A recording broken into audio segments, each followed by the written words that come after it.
عالم 8واں بہادر شاہ ظفر، 8 پشتوں کی بادشاہی، 8ویں کے بعد بادشاہی ختم ہو گئی۔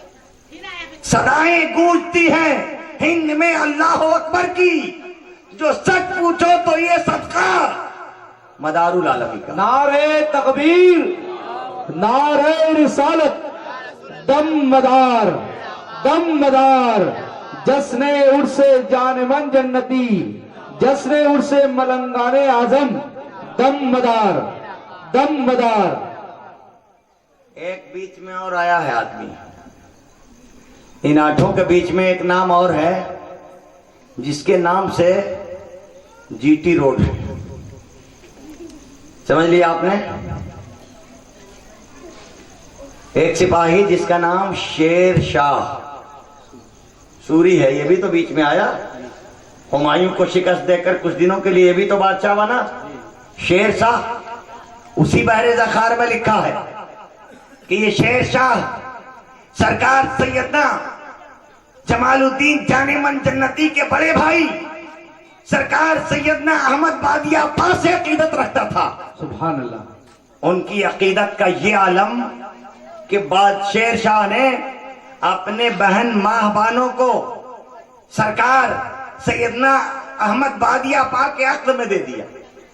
ملنگ تھے، شادی سے آپ منکر ہوئے، بادشاہ نے کہا صرف کل قیامت کے دن یہ نسبت حاصل ہو جائے کہ میری بہن خاندان رسالت کی بہو ہے، اس نسبت کی لاج رکھ لیجیے، آپ نکاح میں لے لیجیے۔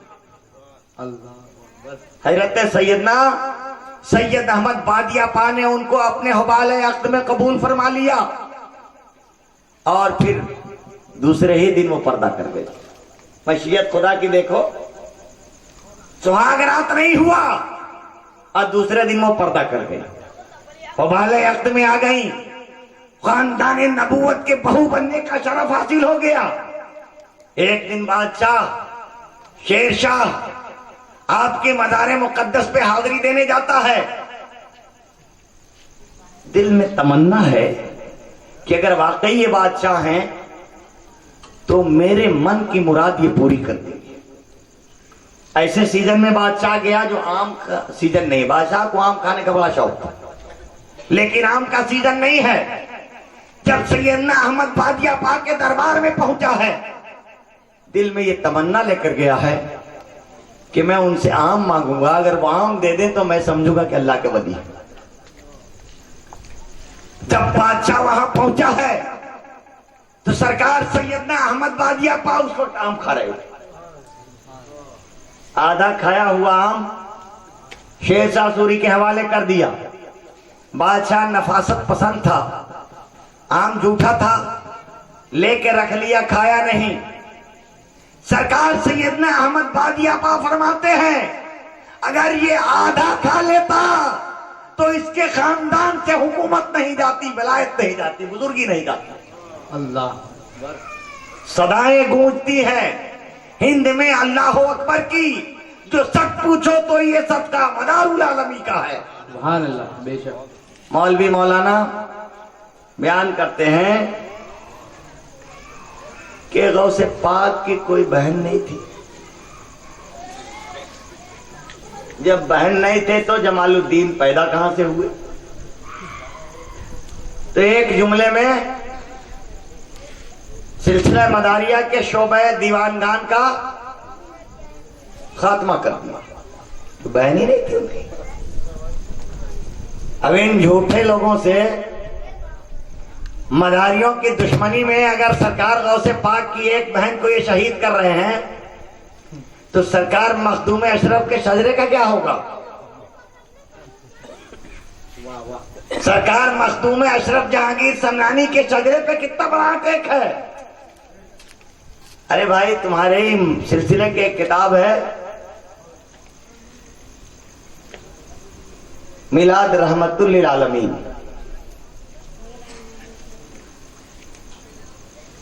مولانا مفتی اعظم ہند کے مرید اور خلیفہ مولانا محمد عمر صاحب برکاتی رضوی کی لکھی ہوئی ہے۔ اس میں وہ ایک شعر لکھتے ہیں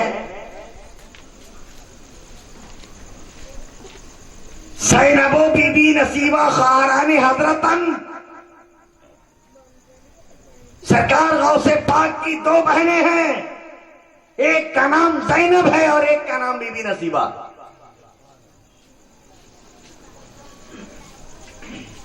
حضرت ملا علی قاری، ان کی کتاب ہے نزہت الخاطر الفاتر فی سوانح عبد القادر، بہت بڑے محدث ہیں، بہت بڑے فقیہ ہیں۔ دنیای اہل سنت میں ایک پہاڑ کے بلندیوں کے طریقے سے معتبر اور مستند ہے۔ آپ اس کتاب میں لکھتے ہیں کہ سرکار غوث پاک کی ایک بہن تھی جن کا نام عائشہ تھا۔ حضرت ملا جامی نفات الانس میں آپ لکھتے ہیں کہ سرکار غوث پاک کی ایک بہن تھی جن کا نام عائشہ تھا۔ عائشہ، زینب، بی بی نصیبہ، سرکار غوث پاک کی بہنوں کے یہ نام ہندوستان اور عرب کی تاریخ کی کتابوں میں ہے۔ میں نے باضابطہ طریقے سے اس عنوان پہ ایک کتاب لکھی ہے، نصیبۃ الابرار فی ظل قطب المدار، جس کا یہ تاریخی نام ہے اور عرفی نام اس کا ہم نے جمال قطب المدار نام رکھا ہے۔ اس میں سرکار غوث پاک کی بہنوں اور سرکار سیدنا جمال الدین جان من جنتی اور سرکار سیدنا احمد بادیہ پاک کا کافی حد تک تذکرہ آپ کو مل جائے گا۔ اس کے علاوہ ہم نے ایک ماہنامہ دم مدار کے نام سے 12 اور 13 میں نکالا تھا۔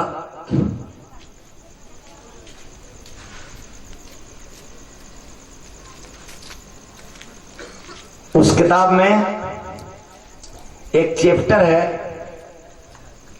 سلسلہ دیوانگان، ایک پورا چیپٹر ہے سلسلہ دیوانگان، اور سیدنا سید جمال الدین جان من جنتی کے حالات اس میں۔ آپ کو دیوان کیوں کہا جاتا ہے؟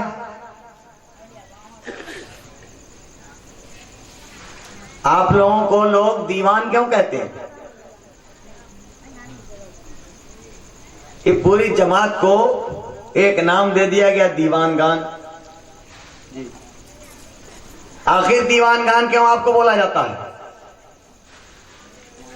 سرکار سیدنا زندہ شاہ مدار کے سلسلے میں 6 گروہ زیادہ مشہور ہیں۔ ایک گروہ کا نام ہے خادمان، سرکار سیدنا ابو محمد ارغون، ابو الحسن تیفور اور ابو تراب فنسور، یہ تینوں سرکار مدار پاک کے بھتیجے ہیں، بھائی کی اولاد ہیں۔ ان سے جو نسل چلی ہے ان کو خادمان کہا جاتا ہے۔ اور سرکار سیدنا جمال الدین جان من جنتی سے جو سلسلہ چلا ہے، ان کے مشرب پہ اور ان کے طور طریقے پہ سلسلہ مداریہ کی جو جماعت اور جو لوگ چلے ان کا نام دیوانگان رکھا گیا۔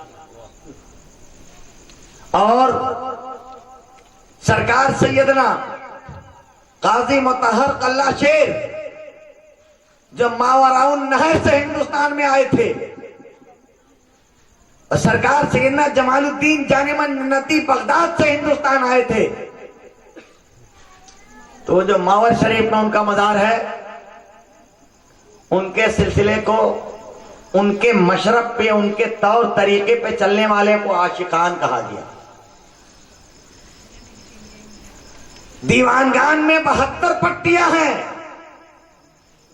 اور یہ دیوانگان صرف گجرات میں نہیں ہے، بنگال میں دیوانگان کی بہت بڑی تعداد ہے، بہار میں دیوانگان ہے، مہاراشٹر میں دیوانگان ہیں، سندھ اور پنجاب میں دیوانگان ہیں، افغانستان اور کابل میں دیوانگان ہیں، بخارا اور تاشقند میں دیوانگان ہیں، میں حج کے موقع پہ گزشتہ سال جب حج کرنے گیا تو بخارا کا ایک حاجی اپنے 2 بیٹوں کے ساتھ، اور اس کا جو لیبل تھا اس پہ کوئی شاہ لکھا ہوا تھا، کوئی نام تھا اس کا اور اس کے آگے شاہ لکھا تھا، وہ بھی میرے پاس ہے۔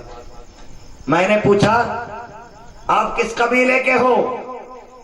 تو اس نے کہا الحمدللہ نحن من اولاد علی، ہم علی کی اولاد ہیں اور قبیلے دیوان سے تعلق رکھتے ہیں۔ سبحان اللہ۔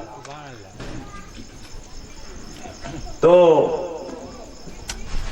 سرکار زندہ شاہ مدار کہ یہ 4 گروہ ہوئے، 5واں گروہ اجملیان۔ سرکار سیدنا اجمل بہرائچی کے طور طریقے پہ سلسلہ مداریہ کے جو لوگ زندگی گزارتے ہیں ان کو اجملیان کہتے ہیں، اور سرکار قاضی حسام الدین سلامتی کے طرز و طریق پہ جو لوگ زندگی گزارتے ہیں ان کو حسامیان کہتے ہیں۔ ویسے تو سرکار زندہ شاہ مدار کے 1442 خلفاء ہندوستان اور پاکستان کے علاقے میں ہیں، لیکن یہ 6 گروہ سب سے زیادہ مشہور ہے، جس میں دیوانگان سب سے زیادہ دنیا میں پھیلے ہوئے ہیں۔ تو آپ کا قبیلہ، آپ کا خاندان ایک ایسی ہستی سے منسوب ہے، ایک ایسی عزت مآب شخصیت سے منسوب ہے کہ اگر آپ صرف ان کی حقیقت کو پہچان لو تو تمہاری پہچان بن جائے گی۔ اگر ان کی حقیقت کو پہچان لو تمہاری شان بڑھ جائے گی۔ تمہارے خاندان کا ایک بزرگ، تمہارے خاندان کا ایک پیشوا، تمہارے خاندان کا ایک رہبر جناب مولانا ابو طالب، محمد ابو طالب عرف مجنو شاہ ہیں، جن کو ہندوستان کے مورخوں نے لکھا ہے کہ فرسٹ فریڈم فائٹر جناب مجنو شاہ بابا ہیں، جو قبیلے دیوانگان سے تعلق رکھتے ہیں۔ سبحان اللہ، سبحان سب سے پہلا مجاہد آزادی مجنو شاہ ہے، جنہوں نے اسلام کی جنہوں نے ہندوستان کی آزادی کے لیے اپنی سب سے پہلی آہوتی اور قربانی پیش کی۔ آپ نیٹ کھولو، نیٹ پہ گوگل میں جاؤ، گوگل میں مجنو شاہ لکھ کر کلک کرو تو پوری تصویر آ جائے گی۔ مجنو شاہ was a Sufi saint of Madariya Sufi order founded by Sayyid Badiuddin Qutb al-Madar. His headquarters was at the shrine of the Shah Madar in Makanpur near Kanpur. His first encounter with the British East India Company Army on 1736 century. مجنو شاہ سلسلہ عالیہ مداریہ کے ایک بہت عظیم الشان بزرگ ہیں۔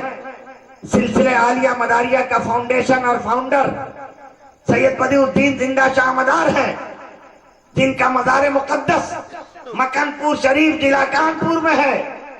انگریز فوج سے سب سے پہلا مقابلہ، his first encounter، سب سے پہلا مقابلہ انگریزوں کی فوج سے، برٹش ایسٹ انڈیا کمپنی کی آرمی سے جس نے کیا، اس کا نام دیوانگان کا پیشوا جناب محمد ابو طالب حضرت مجنو شاہ قبلہ رحمت اللہ علیہ رحمت اللہ علیہ۔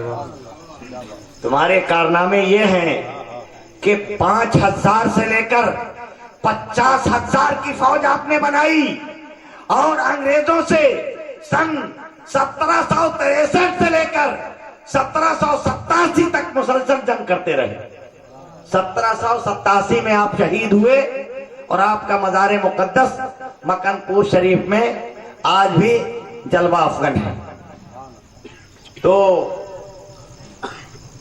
آدمی کا مورال اور حوصلہ کہاں بلند ہوتا ہے اور کہاں ڈاؤن ہوتا ہے۔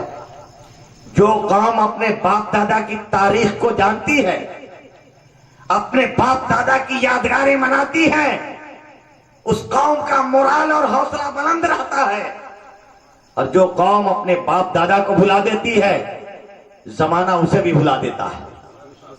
اللہ کے نبی کا اعلان ہے من عرف نفسہ فقد عرف ربہ.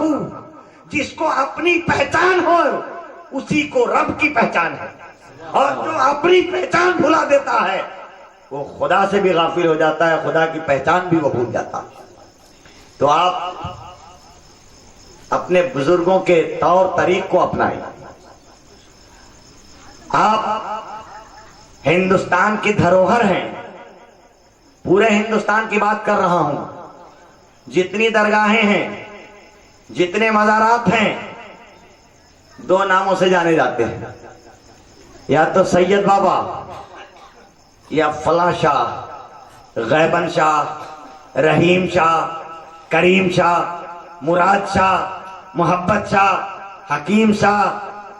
جتنی درگاہیں ہیں، جتنے مزارات ہیں، یا تو کسی سید بابا کے نام سے ہے یا کسی شاہ صاحب کے نام سے. آپ کا نام اسی شاہ برادری میں، شاہ قبیلے میں آتا ہے. ولیوں کا خاندان ہے آپ کا، بزرگوں کا خاندان ہے آپ کا. بزرگوں کے طور طریق کو آپ نے چھوڑ دیا، زمانہ نے آپ کو ٹھوکروں میں ڈالا.